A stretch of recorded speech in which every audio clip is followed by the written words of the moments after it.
Hello my YouTube family, कैसे हैं आप सब and welcome back to my channel. तो फ्रेंड्स, आज की वीडियो जो है वो स्पेशली मैं इसीलिए बना रही हूँ क्योंकि आप सबको पता है कि जो बच्चों का सेशन है, न्यू सेशन जो है वो स्टार्ट हो चुका है। तो अभी छोटे से लेके बड़े बच्चे सबको ये प्रॉब्लम ज़रूर होती है। इवन पेरेंट्स को ऐसा लगता है कि हमारा बच्चा स्टडी तो करता है, बहुत पढ़ता है, लेकिन उसको याद नहीं रहता, या फिर थोड़ा टाइम के बाद वो उस चीज़ को जो भी उसने अब तक याद किया है वो उसे भूल जाता है।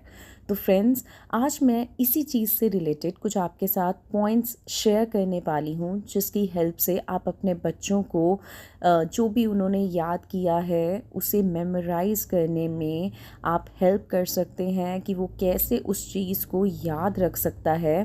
तो ये टॉपिक जो है वो आज मैं डिस्कस करने वाली हूँ एंड वीडियो को स्टार्टिंग से एंड तक ज़रूर देखिएगा क्योंकि ये आपके लिए बहुत ज़्यादा हेल्पफुल होने वाली है। तो अगर आपको वीडियो अच्छी लगे और अगर आप मेरे चैनल पर नए हैं तो प्लीज़ पहले मेरे चैनल को सब्सक्राइब कर दीजिए ताकि आपको मेरी वीडियोस का नोटिफिकेशन जो है वो टाइम टू टाइम मिलता रहे। तो चलिए वीडियो को स्टार्ट करते हैं। आप अपनी इन्फॉर्मेशन को रिकलेक्ट करने की एबिलिटी को इम्प्रूव कर सकते हैं डिफरेंट स्ट्रेटजीज़ को यूज़ करके। तो आज इस वीडियो में मैं आपके साथ यही स्ट्रेटजीज़ जो है वो डिस्कस करने वाली हूँ। इससे क्या होगा, जो आपकी लर्निंग है, जो आपकी मेमोराइजेशन है, वो बहुत ज़्यादा ईजी और आपके लिए बहुत ज़्यादा हेल्पफुल हो जाएगी।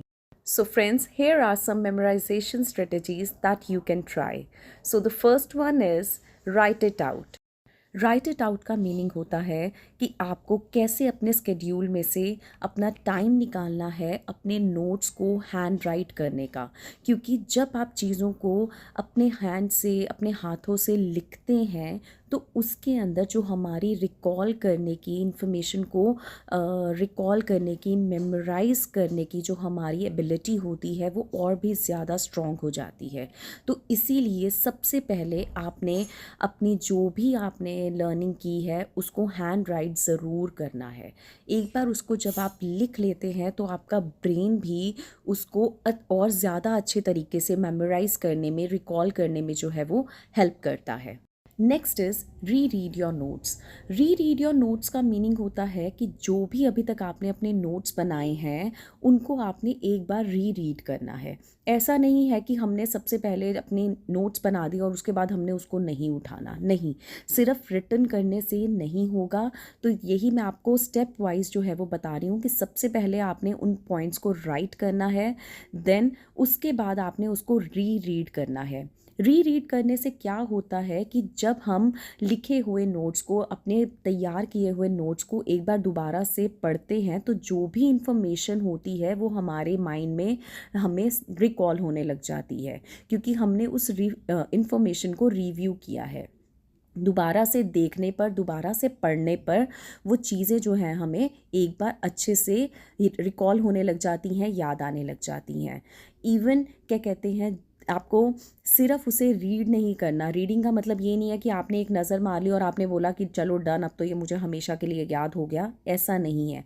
जब भी आप एडिशनल नोट्स बनाने लगते हैं तब भी आपने एक बार पहले अपने जो ऑलरेडी आपने नोट्स को राइट किया हुआ है उसे री रीड करना है। उससे क्या होगा कि जो आप एडिशनल नोट्स बना रहे हैं उसके साथ साथ आपने जो ऑलरेडी नोट्स बनाए हुए हैं उसकी भी आपकी एक बार से जो है वो रिवीजन हो जाती है।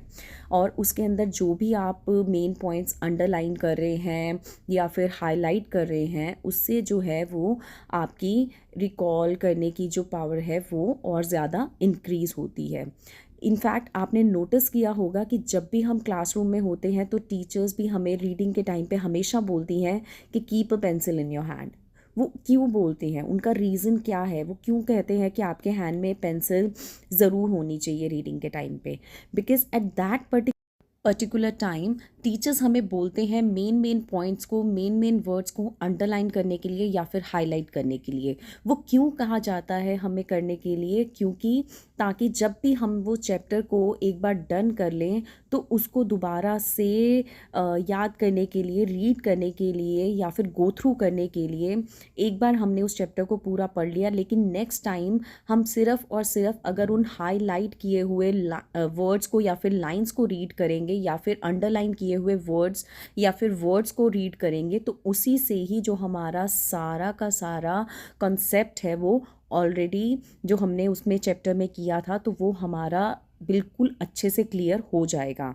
रीज़न बीइंग क्योंकि वो वही चीज़ें हम हाईलाइट करते हैं और अंडरलाइन करते हैं और हमें टीचर्स करवाती हैं जो कि मेन पॉइंट्स होते हैं, तो वो एक्चुअली उस पूरे के पूरे चैप्टर को हमें अच्छे से दिमाग में वापस ले आती है कि ओके इस पर्टिकुलर चैप्टर के अंदर या फिर इस पर्टिकुलर टॉपिक के अंदर ये चीज़ थी। तो इसीलिए हाईलाइट करना या अंडरलाइन करना is also very much important.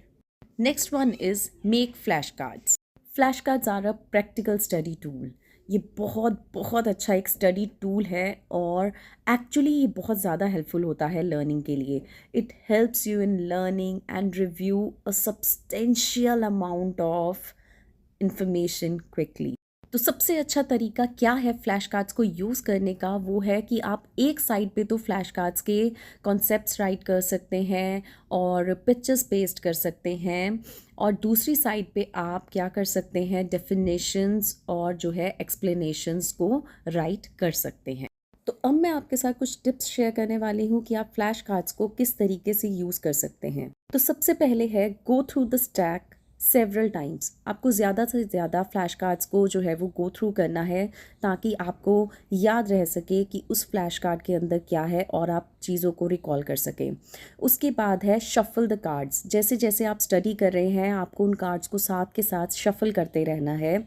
And the next one is कि आप एक गेम बना सकते हैं उन फ्लैश कार्ड्स के थ्रू और उस गेम के अकॉर्डिंगली मीन्स गेम प्ले करते हुए जो है आप स्टडी कर सकते हैं और उसी के थ्रू ही आपकी जो मेमोराइजेशन है वो भी इम्प्रूव हो जाएगी।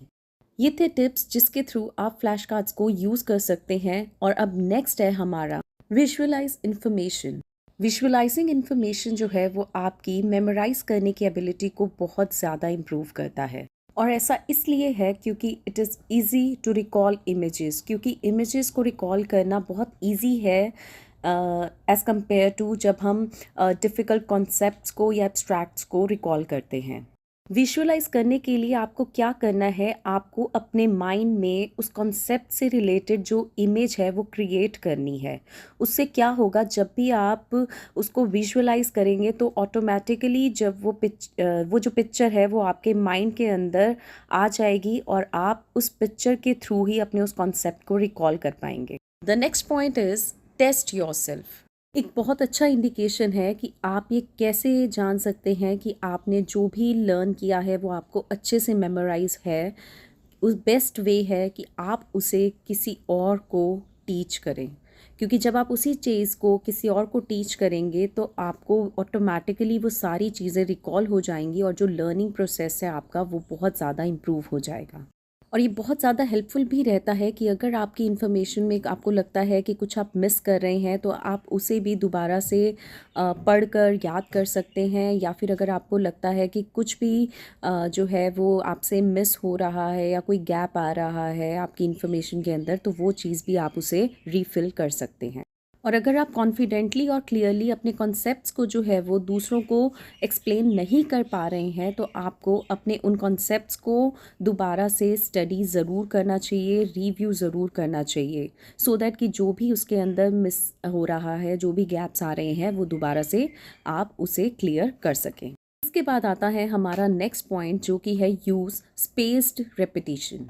Rather than trying to memorize a lot of information in one session, it's better कि आप जो है अपनी स्टडी को थोड़े थोड़े स्पेस के बाद और अलग अलग सेशंस में जो है वो डिवाइड कर लीजिए। क्योंकि अगर आप बहुत सारा कॉन्सेप्ट जो है, अगर आप सोचेंगे कि आप बहुत सारी लर्निंग जो है वो एक ही सिटिंग के अंदर कर लें तो उससे भी जो आपकी मेमोराइजेशन है वो नहीं होगी, वो जस्ट एक क्रैमिंग का काम करेगी और थोड़े टाइम के बाद आप उसे भूल जाएंगे।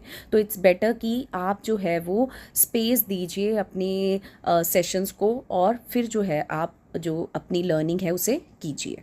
एक बहुत अच्छा तरीका है, अगर आप इसको अपने लिए यूज़ करना चाहते हैं, अपने आप को टेस्ट करना चाहते हैं, तो द बेस्ट वे इज़ कि आप अपने आप से क्विज़ प्ले कर सकते हैं। जैसे ही आपको लगता है कुछ रिकॉल करना है या आपको कुछ याद करना है, तो आप अपने साथ जो है एक क्विज़ प्ले कर सकते हैं और उसके थ्रू अपने कॉन्सेप्ट्स को जो है क्लियर कर सकते हैं।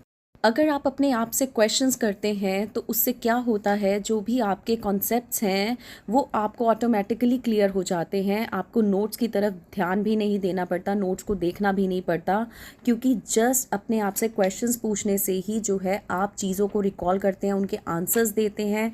और अगर आपको लगता है कि आप कहीं पर लैक कर रहे हैं तो आप उस चीज़ को दोबारा से बाद में स्टडी कर सकते हैं, लेकिन ये आपको आपकी मेमोराइजेशन पावर में बहुत ज़्यादा हेल्पफुल होता है। अगर आप अपना टेस्ट लेते हैं तो उससे आपको बहुत ज़्यादा हेल्प मिलती है उस इन्फॉर्मेशन को याद रखने में जिसे आप अपने माइंड में हमेशा के लिए स्टोर करना चाहते हैं। नेक्स्ट है हमारा चेंज योर स्टडी एनवायरनमेंट। अपनी स्टडी करने वाली जगह को चेंज करने से भी जो आपका ब्रेन है वो चीज़ों को लंबे टाइम तक याद रखने में बहुत हेल्प करता है। Like if you study at home, अगर आप घर पर पढ़ते हैं तो जिस भी रूम में या जिस भी एरिया में आप पढ़ते हैं, तो अगर आप उस चीज़ को, उस एरिया को चेंज करते हैं, मींस जिस रूम में ऑलरेडी पढ़ते थे उस रूम को छोड़कर दूसरे रूम में स्टडी करना स्टार्ट करते हैं, या जिस पर्टिकुलर प्लेस पे आप पढ़ते थे तो उस प्लेस को छोड़कर अगर आप किसी दूसरी प्लेस पर जाकर पढ़ते हैं, तो उससे भी जो आपकी मेमोराइजेशन है वो बहुत ज़्यादा इंक्रीज़ होती है। तो it's better to change the study environment also.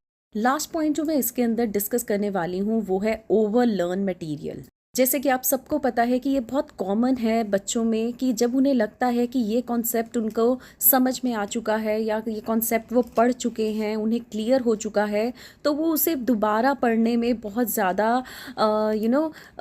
ऐसा फील करते हैं कि नहीं, अब मुझे उसे दोबारा से रीड करने की ज़रूरत नहीं है क्योंकि मैं उसको ऑलरेडी पढ़ चुका हूँ या पढ़ चुकी हूँ और वो मुझे याद है।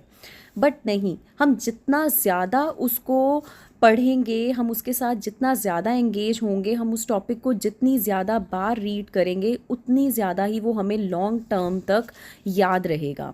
तो इसीलिए हमने ये नहीं सोचना कि हमें वो कॉन्सेप्ट ऑलरेडी लर्न कर लिया है या फिर हम उस कॉन्सेप्ट को पढ़ चुके हैं या हमने रीड आउट कर लिया है तो हम उसे दोबारा से नहीं पढ़ना चाहते। नहीं, एक लॉन्ग टर्म मेमोरी के लिए, मीन्स उसकी मेमोराइजेशन के लिए, अच्छी उसको रिकॉल करने के लिए हमें उसे बार बार से ज़रूर पढ़ते रहना चाहिए। क्योंकि जब आप अपने कॉन्सेप्ट्स और अपनी इन्फॉर्मेशन को रिविज़िट करते हैं तो आपको उस डाटा को रिटेन करने में ज़्यादा हेल्प मिलती है। तो फ्रेंड्स, ये थे कुछ पॉइंट्स जिनकी हेल्प से आप अपने कॉन्सेप्ट्स को बहुत ही इजीली मेमोराइज़ कर सकते हैं और लॉन्ग टर्म तक मेमोराइज़ कर सकते हैं। तो आई होप ये जो आज की वीडियो है ये आपके लिए बहुत ज़्यादा हेल्पफुल रही होगी। और अगर ऐसी ही आपको और भी मेरी वीडियोज़ देखनी है तो प्लीज़, जिन्होंने अभी तक मेरे चैनल को सब्सक्राइब नहीं किया है, please do subscribe my channel and watch more videos and like my videos. And मिलते हैं नेक्स्ट वीडियो में, तो तब तक के लिए बाय बाय।